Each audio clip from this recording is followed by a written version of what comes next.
Bonjour et bienvenue dans cette nouvelle vidéo sur la composition d'un médicament. Quand on parle de médicament, il y a beaucoup de termes pharmacologiques qu'il faut connaître, comme le principe actif, c'est une espèce chimique ayant un effet thérapeutique, c'est-à-dire qu'il soigne. Les excipients, ce sont des espèces chimiques associées au principe actif n'ayant aucun effet thérapeutique. Ils servent pour le goût, ils servent pour que le médicament soit plus facilement assimilable. La formulation ou la galénique, c'est un aspect du médicament, c'est-à-dire on peut le retrouver sous forme de gélules, de comprimés, de poudre, de sirop ou même de suppositoire.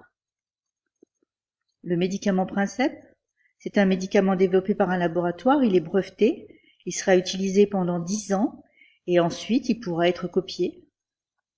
Le médicament générique, c'est la copie du princeps, il a le même principe actif mais en général il n'a pas le même nom.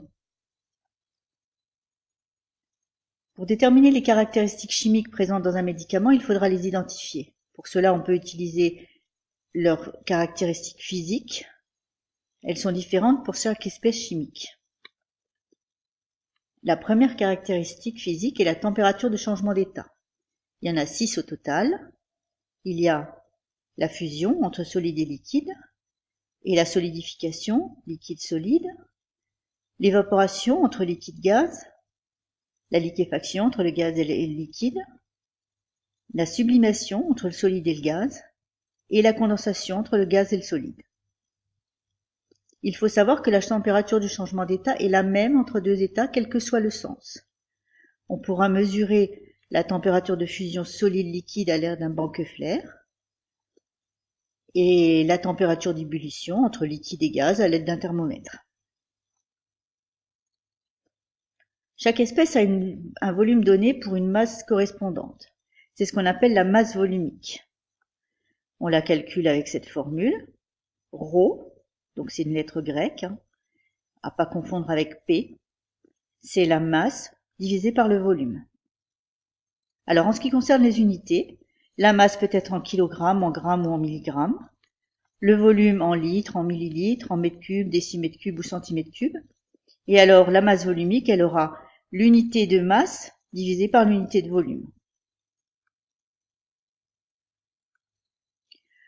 Alors, pour mesurer la masse volumique, on a pour un liquide, on mesure la masse d'un certain volume de liquide. Donc comme on le voit ici, on a ici un certain volume, 200 ml d'huile d'olive, et la masse, et à ce moment-là, on applique la formule qu'on a donnée précédemment.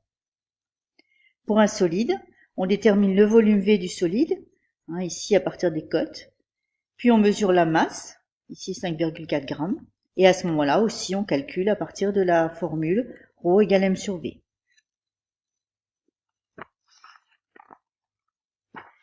Alors, on peut aussi définir une nouvelle grandeur qui s'appelle la densité d'une espèce. Donc la densité d'une espèce, c'est le rapport entre la masse volumique de l'espèce et la masse volumique de l'eau. Attention, il faudra que ces deux masses volumiques soient dans les mêmes unités. Donc densité de l'espèce, c'est ρ de l'espèce sur ρ de l'eau.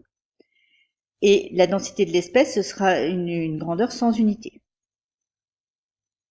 Alors, la masse volumique de l'eau, vous devez la connaître, c'est soit 1 kg par litre, soit 1000 grammes par litre, ou un litre c'est un décimètre cube, ou alors 1 gramme par millilitre. On peut définir aussi comme grandeur la solubilité. C'est la masse maximale de soluté soluble par litre de solvant. Donc elle est aussi caractéristique d'une espèce. On peut utiliser aussi l'indice de réfraction. Par exemple, une eau salée aura un indice de réfraction différent suivant la concentration en sel qu'elle contient. C'est ce qu'on voit dans cette courbe ici. Donc, ce qui permettra de caractériser la quantité de sel dans une solution.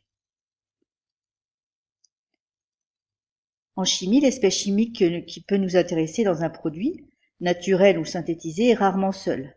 Il faut procéder alors à une extraction pour l'isoler.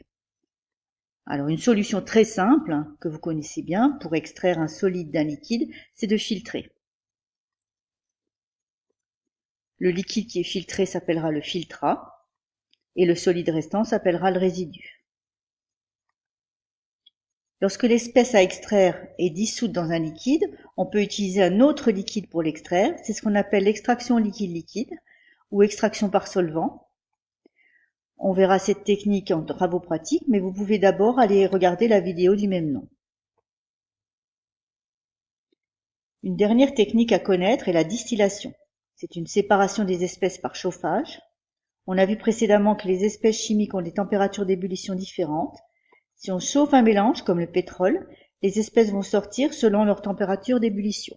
Donc on voit ici, on chauffe. Donc lorsque la température d'ébullition est très haute, à ce moment-là, on aura les fioul lourds, les bitumes. Et au fur et à mesure que la température baisse dans la colonne, on va extraire les différentes autres parties du pétrole, le gaz, les essences, le naphta, le gazole, etc.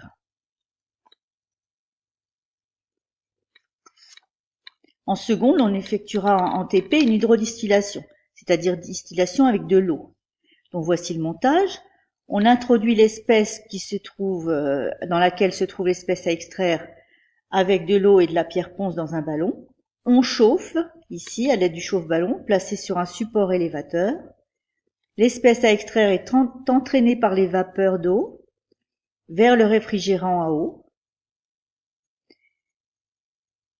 Et elle est récupérée ici après condensation dans une éprouvette. On appelle aussi cette technique l'entraînement à la vapeur. On peut identifier une espèce d'une autre en utilisant soit les caractéristiques physiques qu'on a citées tout à l'heure, soit ce qu'on appelle une chromatographie sur couche mince.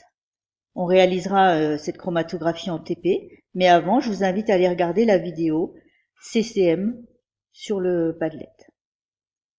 Alors, que doit-on retenir? D'abord, les définitions, le principe actif, espèce chimique ayant un effet thérapeutique, les excipients, espèces chimiques associées au principe actif n'ayant aucun effet thérapeutique, la formulation, c'est l'aspect du médicament, le médicament princeps, c'est celui qui a été développé par un laboratoire, qui est breveté. Et le médicament générique, c'est la copie du princeps, qui a le même principe actif. Donc les caractéristiques physiques des espèces chimiques, soit la masse volumique, ρ, égale m sur v, la densité, qui est la ρ de l'espèce sur ρ de l'eau, la solubilité, qui est la masse maximale de soluté par litre de solvant, et les températures de changement d'état. Donc là, une autre façon de représenter ces températures. Pour extraire des espèces chimiques, on utilisera différentes techniques d'extraction. Alors au quotidien, vous en connaissez, vous les avez déjà utilisées. Il y a le pressage, c'est ce que vous faites quand vous pressez une orange. L'infusion, c'est ce que vous faites quand vous faites du thé, par exemple. La macération, c'est lorsque vous laissez une substance dans de l'eau froide. La décantation, c'est lorsque vous laissez reposer quelque chose et que vous allez récupérer un solide dans un liquide. La filtration, on l'a vu tout à l'heure, c'est lorsque vous faites passer un liquide, vous récupérez le solide. Et l'enfleurage, ça c'est une technique particulière qu'on utilise pour les parfums, qui consiste à déposer des fleurs, sur un lit de graisse. Et les huiles essentielles vont passer dans la graisse. Alors au laboratoire, c'est-à-dire ce que nous on va pratiquer, on a l'extraction par solvant et on a l'hydrodistillation. Pour identifier les espèces chimiques maintenant, on utilise soit les caractéristiques physiques, donc on va comparer les densités, les masses volumiques, etc. Ou alors on utilise la chromatographie sur couche mince qui permet de séparer les espèces mais aussi de les identifier. Merci pour votre attention et n'oubliez pas d'aller remplir le formulaire. À bientôt.